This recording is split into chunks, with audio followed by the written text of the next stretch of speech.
ऐसा क्या है जो नॉन फिजिकल जो हम मिस कर रहे हैं? ऐसा क्या है जो हम अपनी भौतिक आंखों से देख नहीं सकते हैं? ये वही है जिसकी बात एल्बर्ट आइंस्टाइन ने की।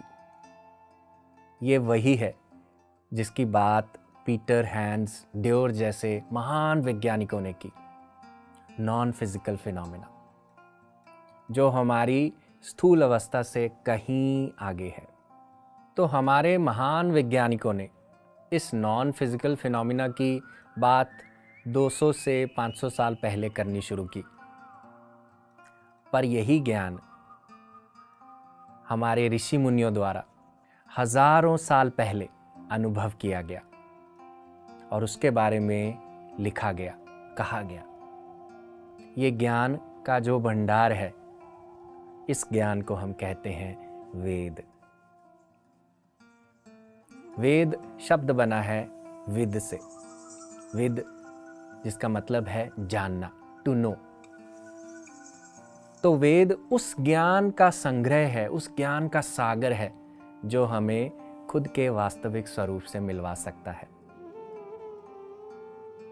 अब जब वेदों की बात करते हैं, हम सब 4 मुख्य वेदों को जानते हैं।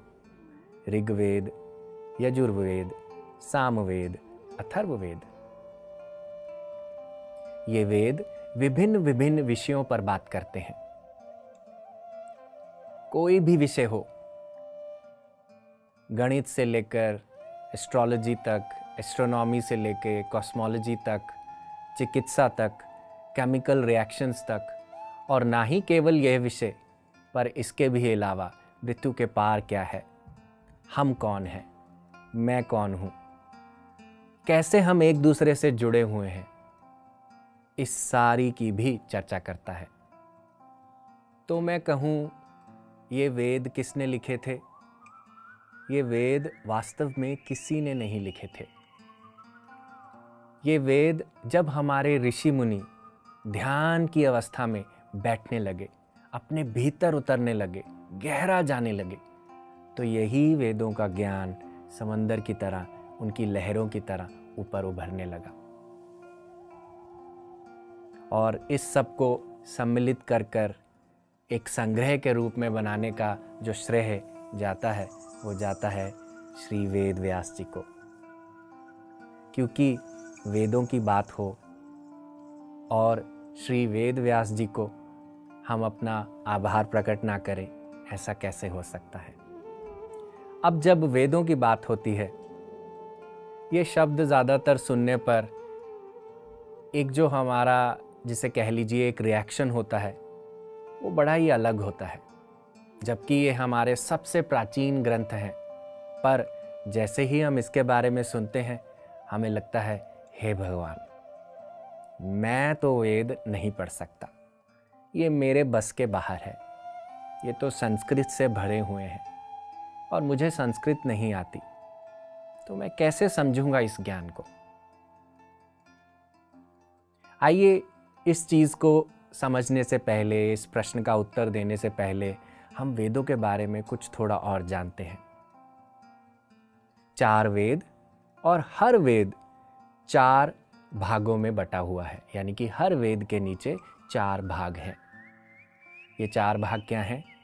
सबसे पहला भाग है जिसे हम कहते हैं संहिता, दूसरा ब्राह्मण, तीसरा आरण्यक, चौथा उपनिषद।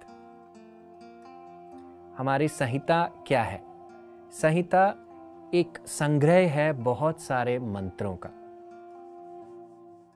जो ऋषि मुनियों द्वारा लिखे गए, और ऐसे मंत्र जिससे हम अपने आप को सिद्ध कर सकते हैं, सृष्टि को सिद्ध कर सकते हैं, और बहुत सारी चीज़ों के लिए कुछ भी पाना चाहते हैं, वो सारा संग्रह एक मंत्रों के रूप में संहिता के नीचे लिखा गया।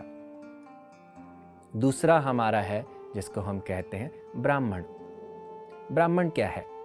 ब्राह्मण जो मंत्र संहिता में लिखे गए हैं, उनके साथ की जो यज्ञ विधि है, जो उनके साथ जो कर्म कांड जुड़ा हुआ है, कि कैसे कैसे उसको निभाना है अपने जीवन में, उसके बारे में लिखा गया है। कैसे मंत्रों का उच्चारण करना है, उसके बारे में बताया गया है। तीसरा, जिसे हम कहते हैं अरण्यक। अरण्यक क्या है? अरण्यक का मतलब होता है एक फॉरेस्ट की स्पेस, जिसे हम कह लीजिए कि जंगल। अब जंगल में हम क्या करते हैं? जंगल में जब हम जाते हैं तब हम अकेले हो जाते हैं। एक अकेले होने की अवस्था को बताया गया है इस अरण्यक भाग में। तो वेद क्या अरण्यक भाग क्या कहता है कि जो भी ज्ञान हमें पहले 2 भागों में मिला, हम अब उसमें से कुछ निष्कर्ष निकालते हैं, उसका कुछ निचोड़ निकालते हैं और उन्हीं विधियों को, यज्ञों को, मंत्रों को एक आसान तरीके से समझने का प्रयास करते हैं। और आखिरी भाग है जिसको हम कहते हैं उपनिषद। उपनिषद शब्द बना है 3 शब्दों से, उपनिषद। उप का अर्थ है निकट, नी का मतलब है नीचे और शद का मतलब है बैठना। जो ज्ञान निकट, नीचे बैठकर सुना जाए उसे हम उपनिषद कहते हैं। ऐसा क्यों कि इसको नीचे निकट बैठकर सुना जाता है? क्योंकि पुराने सभ्यताओं में दोस्तों, जब ऋषि मुनि ये ज्ञान अपने शिष्यों को देते थे तो उनको बहुत ही एक क्लोज, निकट स्पेस में बिठाकर वो ज्ञान देते थे और शिष्य को हमेशा गुरु के नीचे बैठने के लिए कहा जाता था। नीचे क्यों? क्योंकि जब हम नीचे बैठते हैं, जो भी हमें मिल रहा है हम उसको बहुत विनम्रता से स्वीकार कर पाते हैं। हमारा जो ईगो है, यानी कि अहंकार जो है, वो धीरे धीरे शांत होने लगता है। उपनिषद का ज्ञान मैं लूँ, आप लो, कोई राजा ले, कोई महाराजा ले, कोई प्रधानमंत्री ले, सबको विनम्रता से ही लेना पड़ेगा। अगर हम उपनिषद के ज्ञान को एक अहंकार के भाव से लेंगे तो ये फिर अपने अंदर उस अहंकार को बढ़ावा देना होगा। तो इसीलिए दोस्तों, जब उपनिषदों की बात होती है, ये ऐसा भाग है जिसको हम सब पढ़ सकते हैं, समझ सकते हैं, उसके बारे में जान सकते हैं और उस परम शक्ति के बारे में, उस परमात्मा स्वरूप के हम निकट जा सकते हैं। उपनिषदों को पढ़ने के लिए, जानने के लिए कुछ नहीं चाहिए, आपको कोई संस्कृत नहीं आनी चाहिए, क्योंकि आजकल के युग में हमारे पास बहुत अच्छे अच्छे महान संत हैं जिन्होंने उस संस्कृत का भी अनुवाद हमारे लिए कर दिया है, तो आसान है हमारे लिए। और इसके अलावा उपनिषद जो बात करते हैं वो बात करते हैं उस सार की जो हर जगह पर विद्यमान है, जिसमें हर धर्म बसता है, पर वो हर धर्म नहीं है, वो हर धर्म के पार है। उपनिषदों का एक ही धर्म है और वो है आत्मीय धर्म, खुद को आत्मा स्वरूप में जानना।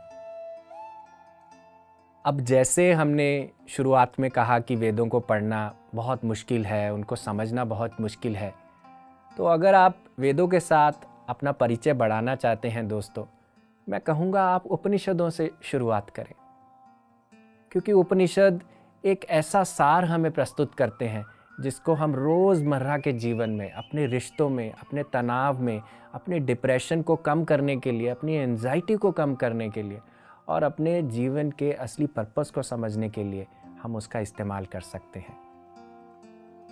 ये उपनिषद बताते हैं ढेर सारी सुंदर सुंदर कहानियाँ, ऐसी कहानियाँ जो रची गई हमारे ऋषि मुनियों के द्वारा, जो उनके खुद के ही जीवन का वृत्तांत है, और ऐसी कहानियाँ जिसमें छुपा है हमारे जीवन का गूढ़ रहस्य, जिसमें छुपी है मेरी और आपकी संतुष्टि की चाबी।